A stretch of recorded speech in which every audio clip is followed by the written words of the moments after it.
पूजा पाठ तो करते थे, लेकिन भगवान कौन है वो नहीं पता था। अब पता है, और आपकी कथा सुनने के बाद मुझे अब दुनिया में कोई हो ना हो कोई फ़र्क नहीं पड़ता है। मुझे सिर्फ भगवान जी से प्रेम है। मैं सिर्फ भगवान जी को चाहती हूँ। मैं चाहती हूँ कि वो भी मुझे स्वीकार कर ले। और कथा सुनने के बाद मैं नॉनवेज नहीं खाती हूँ। मैंने पूरा छोड़, मैं बंगाली हूँ, मैंने नॉनवेज खाना पूरा छोड़ दिया है। और मुंबई में रहती हूँ, जैसे हाउस पार्टीज़ वगैरह तो होते ही रहते हैं, तो हम वाइन पीना और जैसे वहाँ की प्रथा है, जैसे हाउस कल्चर है वहाँ पे। अच्छा, वहाँ की महिलाएं शराब पी लेती हैं? हाँ, अरे पीते हैं। और हमारे परिवार में भी मेरी फैमिली जो है, मेरे परिवार में भी बर्थडे हो, होली हो, कोई भी ओकेजन हो, दारू पीना यही मतलब मेन है कि मतलब महिलाएं भी? हाँ, शादियों में भी और वैसा। तो सारी महिलाएं, बूढ़ी जवान सब? मेरी मम्मी को छोड़ के मेरे फैमिली में सब लोग पीते हैं। अच्छा। मेरी मम्मी अभी रही नहीं है, जनवरी 7 तारीख को वो चली गई। तो लेकिन मम्मी की मैं मानती हूँ कि संस्कार है जो कि मुझे हमेशा भगवान जी से जुड़े रखा। मैं और मेरे हस्बैंड नॉनवेज नहीं खाते, 1.5 साल से हमने सब कुछ छोड़ दिया है। मैं सिर्फ कथा सुनती हूँ, उसी से मुझे शांति मिलती है।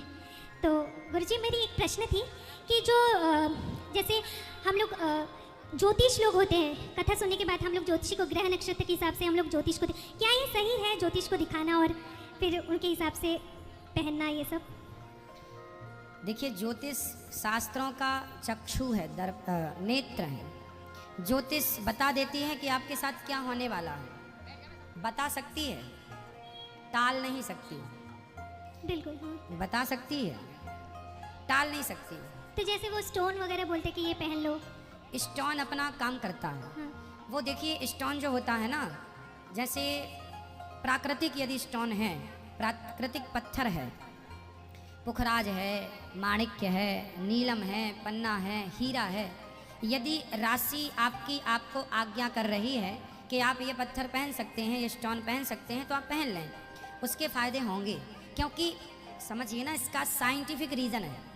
ये देखिए, ये पुखराज है। जैसे ही मैं धूप में जाता हूँ, तुरंत ये पुखराज पूरी विटामिन डी लेकर के मेरे बॉडी में पेस्ट कर देता है। क्यों? ये गुण है इसका, ये इसका क्या है, नेचुरल गुण है।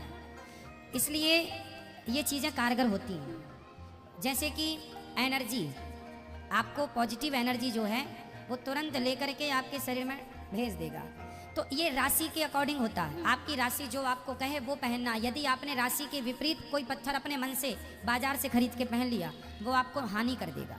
पर यदि आपने उचित पहना है तो वो अपना काम करेगा। तो वो हमें कैसे पता चलेगा कि ये सही है पत्थर स्टोन? उसकी मतलब हमें कैसे उसकी परख होगी? हाँ, आजकल तो मशीनें हैं ना, बड़े बड़े शहरों में स्टोन चेक करने की मशीन है। वो मशीन 1000-2000 रुपए लेके बता देती है कि ये असली है। ये एक तो पत्थर आज के ज़माने में देखो मिलता नहीं है, पहला मिलता है, बहुत ज़्यादा नकली मिलता है, असली तो बहुत कम लोगों के पास बचा है। तो मशीनें हैं, आप चेक करा सकते हैं। और गुरुजी, मुझे कल आपसे गुरु दीक्षा लेना है। हाँ, मुझे भी और मेरे पति को भी। कल सुबह 9 बजे। राधे राधे गुरुजी। मित्रों, वीडियो को पूरा देखकर जाना। अभी इस वीडियो में और भी प्रश्नोत्तरी हुई है। उन प्रसन्न उत्तरों को सुनकर आपको कुछ सीखने को मिलेगा। तो दोस्तों, अब वीडियो को अंत तक जरूर देखना और हमारे चैनल को सब्सक्राइब करना बिल्कुल मत भूलना। तो आओ, आगे के प्रश्न उत्तर हम आपको इस वीडियो में सुनाते हैं कि कौन से वह प्रश्न उत्तर है। गुरुजी महाराज। हाँ मैया। मैं दिल्ली से आई हूँ गुरुजी। मैं भी आपका 3 बजे से 5 बजे तक बहुत देखती हूँ। मेरे सास ससुर भी इलाहाबाद में रहते, वो तो आपका नाम ऐसे जपते हैं कि जैसे हमें ही भूल गए। वो बस वो यही कहते हैं हम जा रहे हैं आश्रम। यहीं आने के लिए अभी मैं भी ऊपर देख के आई। इतना तो घर में किसी की व्यवस्था नहीं है जितना ऊपर व्यवस्था है। सब माताएं से मैं मिल के अभी आई। अच्छा अभी मैं आगे बैठी थी, फिर अच्छा लगा आपको माताओं से मिलके? बहुत अच्छा लगा, बहुत ही अच्छा लगा। मैं रिक्शे से जा रही थी, फिर मैं वापस आई। मैं देखी आपको, इतना मैं खुश हो गई कि मैं बहुत ही मेरे हस्बैंड वहाँ जो मंदिर है, इस्कॉन मंदिर पे, वहाँ गाड़ी खड़ी है। मैं रिक्शे से वहाँ में कि गुरु जी से मिल के ही जाऊँगी। जी जी जी, खुश रहिए। बिहारी जी खुश रखें आपको। राधे राधे गुरुजी। इनके बाद आगे भेज दीजिए माइक। हाँ मैया बोलो। राधे राधे। गुरुजी, कल आपने भागवत में कहा था कि यशोदा मैया जो पहले थी वो राजा की थी, तो वो संतों की सेवा करती थी। धरा। हाँ, तो आपने कहा कि जब उनके घर संत आए तो उनके घर अन्न पानी नहीं था। ठीक है। तो वो फिर कहीं से लेने गई थी, तो वो मोहित हो गया दुकान वाला। तो उसने कहा कि आप पे हम मोहित हो गए। फिर वो कहती है आपको मैं क्या दूँ? तो उसने कहा आपको मुझे अपने स्तन दे दो। पर हमने तो भागवत में कोई पढ़ा नहीं। भागवत जी में केवल इतना बस संकेत है कि यशोदा पिछले जन्म में ये थी।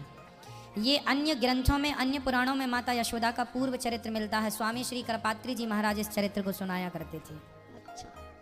भागवत जी में हर चीज, कहीं कोई चीज विस्तार से है तो किसी का केवल संकेत है। इसलिए भागवत जी सुनने के लिए, सुनाने के लिए अन्य ग्रंथों को पढ़ना होता है, तब वो चीज पूरी होती है।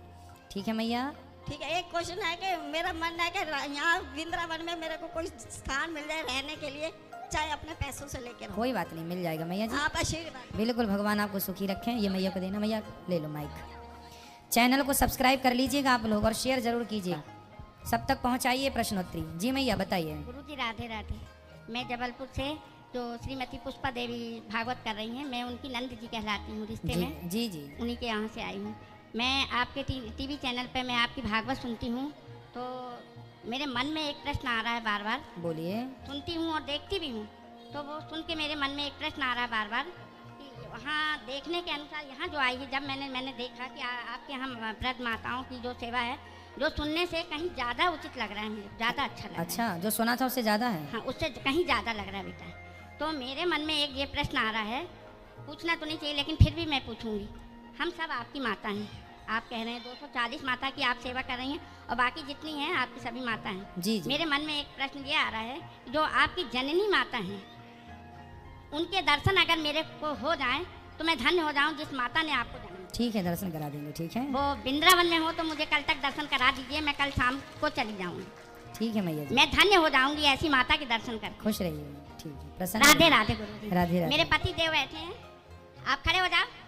अच्छा जी। और मेरा बेटा है प्रशांत, खड़े हो, इनको आशीर्वाद देंगे। खुश रहिए, बिहारी जी सुखी रखें। और मेरी बहू प्रेग्नेंट है, उनको भी आशीर्वाद। बिल्कुल, बिहारी जी सुखी रखें सबको, सब।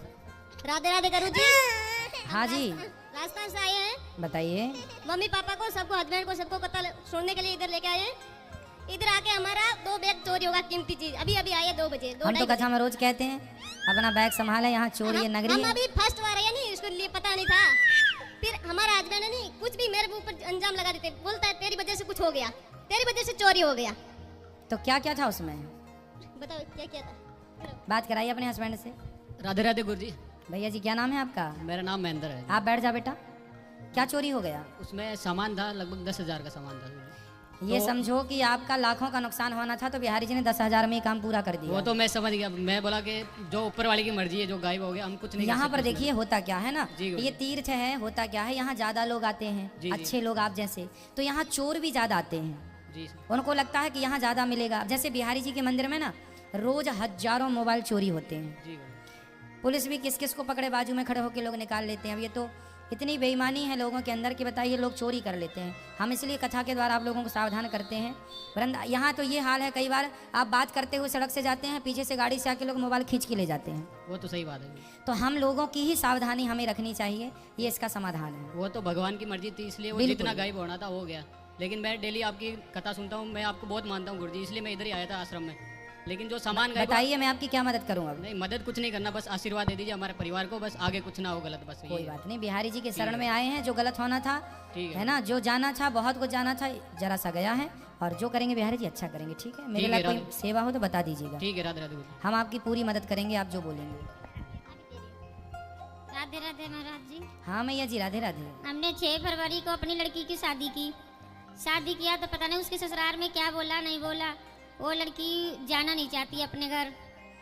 क्यों आई है लड़की आपकी? आई। बात कराइए।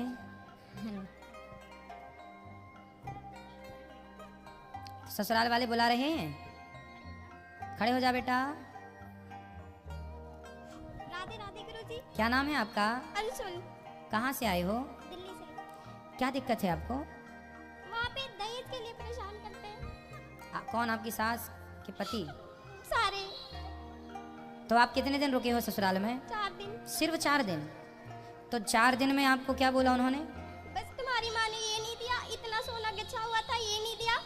मेरा भाई गया था लेने के लिए, उसे भी सुना दिया। क्या बोल दिया? तुम्हारी मम्मी ने ये सब नहीं दिया, तुम लोग पढ़े लिखे इंसान हो, जो बोला वो तो देना चाहिए इतना। अच्छा। और पहले दिन ही उस लड़के की बहन ने बोला तुम हमारे घर में किसी को पसंद नहीं हो, मजबूरी में शादी करना है, मम्मी की तबीयत खराब है तो घर में काम काज नहीं हो करना पड़ता, उन्हें इसीलिए किया है। तो आपके पति आपका पक्ष नहीं लेते हैं? नहीं। तो देखिए अभी तो आपको 4 दिन ही हुआ है, तो 4 दिन हो रहा है, इसके हम तो ये कहेंगे कुछ दिन और जाइए, ससुराल में रहिए।